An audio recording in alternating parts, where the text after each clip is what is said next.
All right, everybody. Yes, it's Itsukomoto, and welcome back. Welcome back. It's part 2 of the interview with Shadow Monarch, Team Jaden, YT. We're here. We're back. Part 2. Let's get into it. Shadow, so great to have you, man. Let's get back into Loot Quest, man. Tell us a little bit from your perspective, where the game is at and where we're headed. Looking forward, man. When it comes to the game in general, currently, they have stopped sponsoring it and advertising it. So until beta comes out, it will have a large decrease in players. It currently holds around 80 to 200 players, whereas it used to hold around 1,000 plus daily. But I have a feeling that once beta does release, the player count will most likely shoot up quite a bit. Yeah, I imagine so, man. It's actually looks the game. I saw there was an update back in February of some sorts, and I don't know. There's probably been a couple that I missed, maybe, but the grass and everything, like just graphically, the game has changed. It's something I've noticed, anyways, and a little bit of a couple of leaderboards or something look like they're to be determined over here at the at this area. Of course, they moved the AFK portal down to permafrost, and they have some eggs. I guess this is where the pets are going to be, or tentatively anyway. So those are a few things that I've noticed on my end, just what little bit I play, So for these leaderboards, what I am speculating they're going to be is most likely a time played or a eggs opened leaderboard, most likely. But it could be anything. It is quite hard to tell. Yeah. You're right. The world is open for this game. Trading would be something that would. Trading is one of those things. I don't know. I don't know what your opinion is, but it's awesome. But at the same time, it's kind of a whole nother thing in itself. I think there's another game I play, and I just happen to get on there and meet somebody, and I got some great pets given to me, and so I fly through the first 10, 15 areas, and finally get to the screeching halt at some point in time, as most of these Roblox games like this are. But you miss out on it, a little bit of stuff here and there.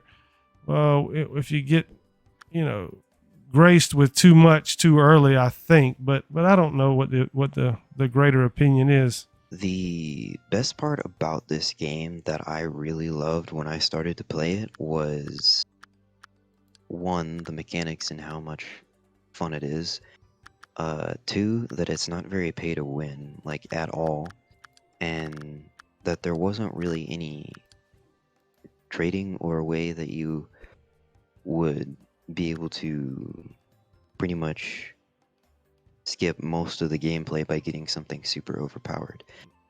But what the developers have said, or what I have seen them say, rather, is that they would want to keep it to where swords and whatnot would be level capped, to where you have to reach a certain level before you can use swords that you get from other players. Oh, wow. So that if you do get traded a sword that's really overpowered or from the final area, you wouldn't be able to use it until you unlock that area and get to a certain level. Which I feel that would be a very good way of balancing it, rather than having end-game players giving you everything and ruining the grind. Because that's probably one of my most favorite parts of this game, is going through and spending hours of my time just enjoying this game. Yeah, absolutely, absolutely. I think that's a unique way for them to approach that, to keep that grind. You think that the point of pets would be to kind of multipliers of sorts for your damage or something? Um, I honestly don't really know what the pets will do. I have heard that they're wanting to make the pets kind of like sword themed Hmm. from what I've heard while being in some voice calls with some of the developers and Azurely, one of the owners specifically.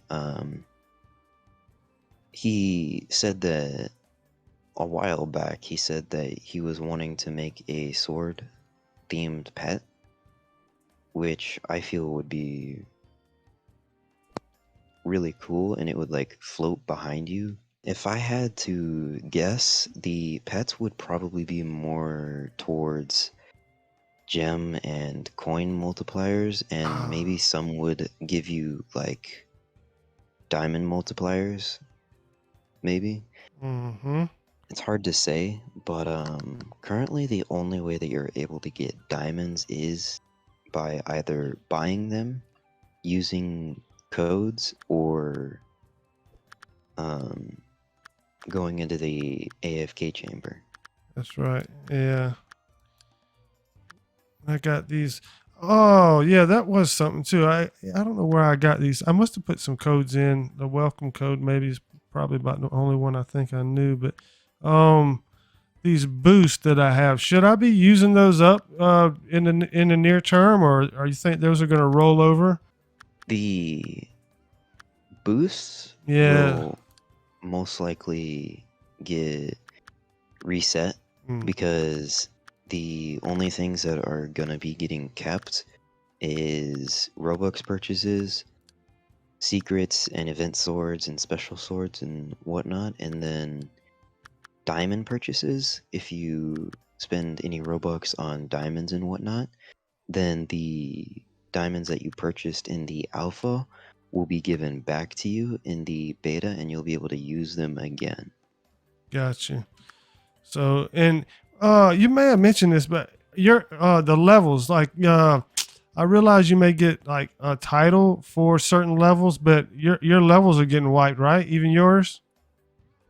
Yes. Yeah, yeah, yeah. You get to keep those awesome swords and maybe a badge or something, and maybe a title of some sort. And kind of start fresh with everybody, and make another run at it. I think that's something. How you feel about that? I'm actually really excited for the beta because it'll give me something to do for one, because I haven't really had anything to do other than endlessly farm for secrets, and that gets really boring really fast. But for the beta, I am really excited to see what they do with all the level rewards, and I really want to see what the alpha sword looks like.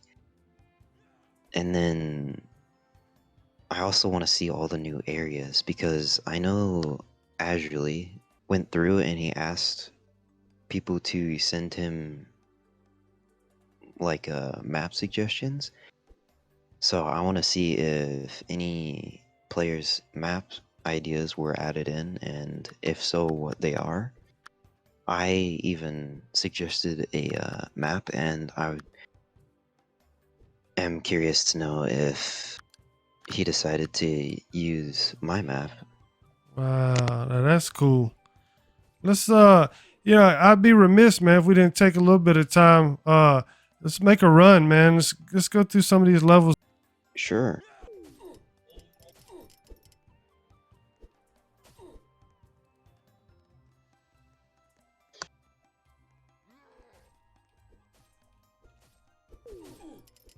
And I can still remember when I first was playing, and this guy would give me a fit. Oh Yeah, me. one of my favorite things to try and do is come around through these lower level areas and see how long it would take for these guys to kill me because of how high my HP is. Oh, wow. Yeah. So cool. So cool. Yeah, you find all kind of unique things to do on your climb to levels of eliteness. Yeah, for the top leaderboard players who are level 100, um, they have, I believe, 289,000 HP. Your HP starts going into the high hundred thousands around level 106, I'd imagine. Hmm. Because currently I'm getting 10,000 HP for every level. I saw a video. A guy ran around and he was finding bread on each level, and I don't know. Is that something that was that real? Because when I went to look for the bread, I couldn't find it. Was that just something that was out for a little while and kind of went away? You know what I'm talking about? I don't remember who started it, but someone made a joke about bread or something somewhere in the early alpha or pre-alpha. I don't quite remember. But there used to be a piece of bread in the crow's nest of the pirate ship. I don't know Yeah. if it's been moved back up there, but as a little joke, a few updates ago, I believe it was the one that added the Kurakami into the game. They added a whole bunch of places where the bread would be, and there was a piece of bread in every single area. I believe there. I haven't really went around and looked to see where the bread is now, but back when the portal was in the forest Force. area, Yeah. Yeah. there was a piece of bread behind it. Yeah. What made me think about that was because there was one I couldn't. I don't think I could ever actually manage to get all the way up to the top of the cell. But there was supposed to be one in those tents back there where the first level, the forest boss guy was, but it's not there anymore for sure. So I don't know if they did away with him or what. But I thought it was Yeah, so interesting. the other way that you can see up in the top of the crow's nest, if you just scroll out all the way, you can see up there. Oh, okay, okay, yeah, I got you. Yeah, so simple, but yeah, awesome. I'm looking right at it now. So, but there's nothing up there. But yeah, so cool. Yeah, there's a another little thing that me and a couple of other people who were messing around on a private server found out, and it is right here. There is a little invisible barrier Ah, that you're able to walk on, and you can actually go inside of the ship. oh, now that is super cool, man. And I honestly didn't know you could. You can swim, man. That's just, I did not know that. How did I miss that? That's so awesome. And now we're inside the ship. Uh, Yeah, there was another really funny glitch back in December when the Christmas event was going on with presents.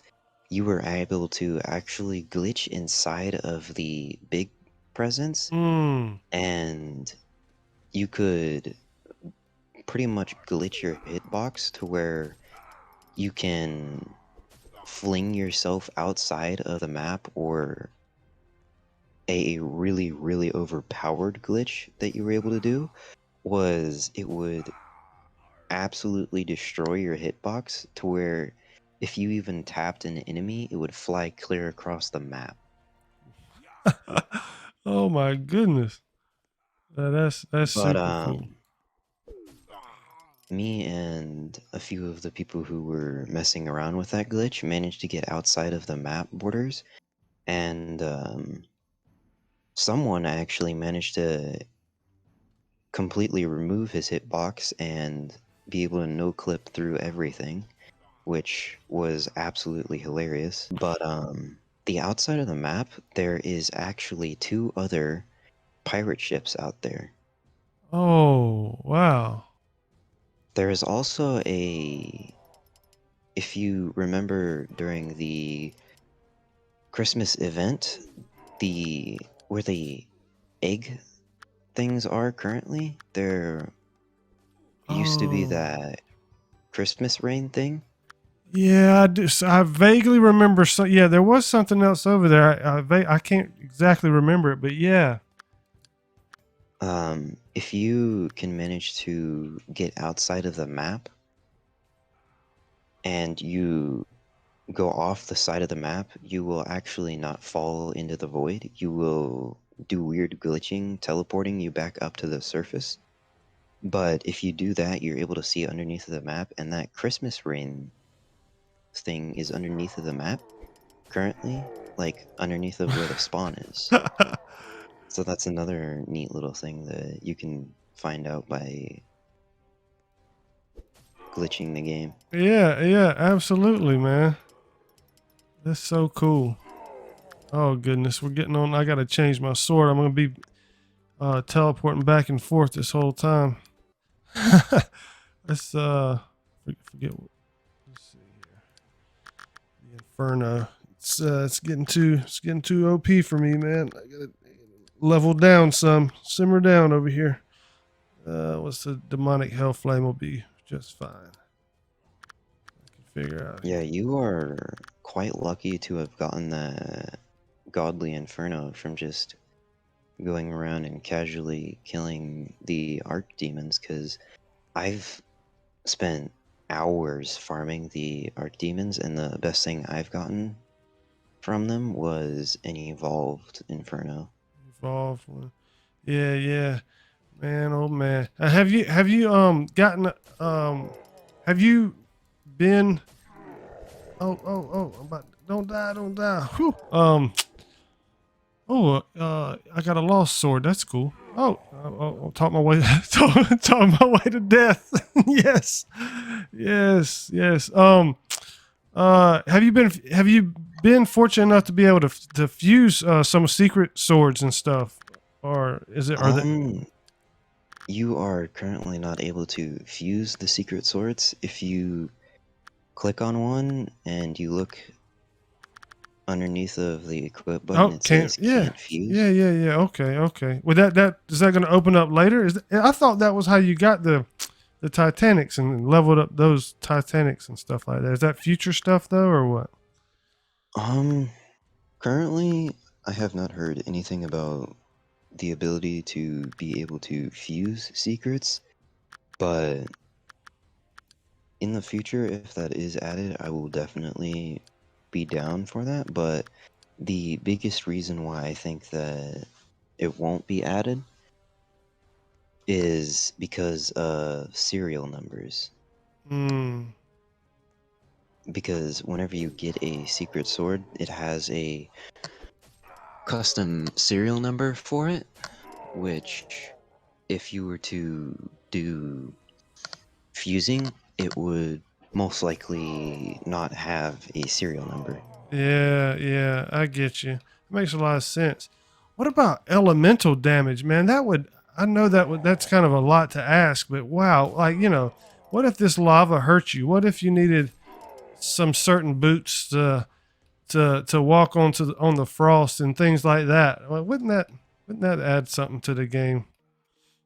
Yeah, when I first got to the volcano area, I quite literally asked in the chat if the lava would kill you or do any damage to you, and somebody said try it, and I walked onto it and it didn't hurt me, which I was a little bit disappointed, but at the same time, the game is in alpha Yeah, and it could be something that gets added in the future.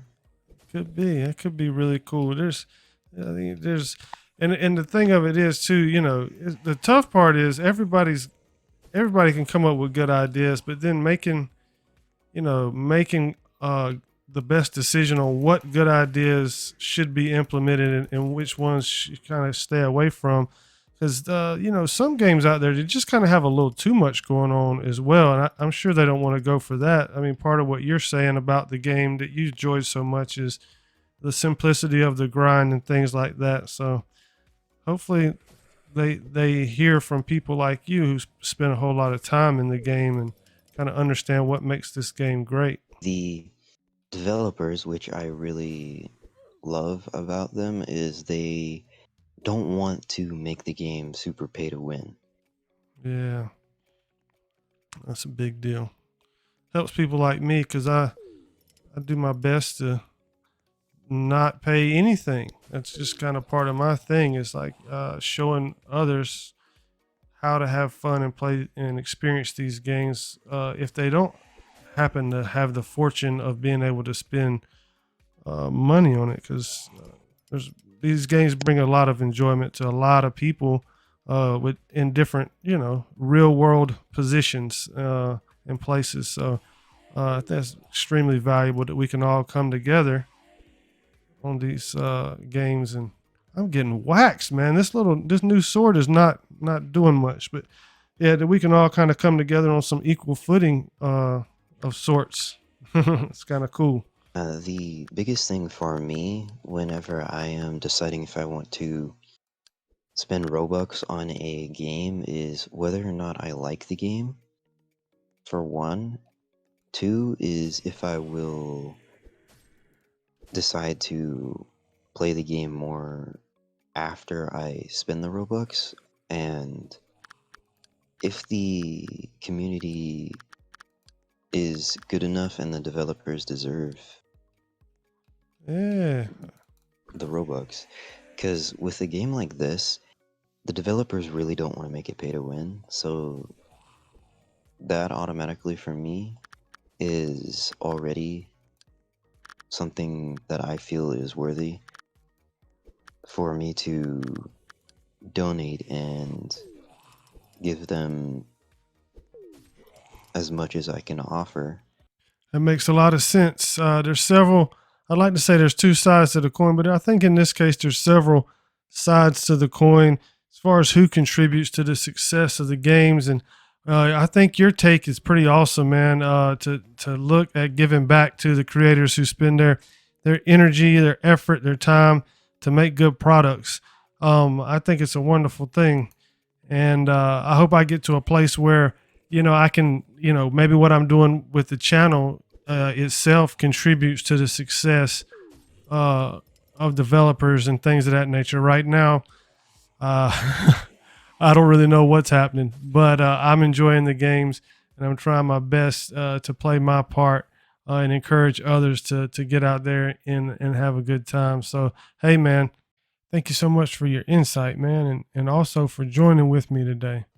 All right, everybody. Thank you guys so much for watching. It's Tsukamoto. I'm here. And actually, we got the Yin guy here. But you guys have been with us, ShadowMonarch and I, throughout this journey. And we got this new guy coming in with his little frost sword here at the end. He wants to get a little bit of shine, too. That's cool. We got love for everybody. But, hey, Shadow, thanks so much for joining us today, man. Yeah, pleasure is all mine. Yeah, it's been fun. It's been real. But, hey, we'll see you guys next time. Peace.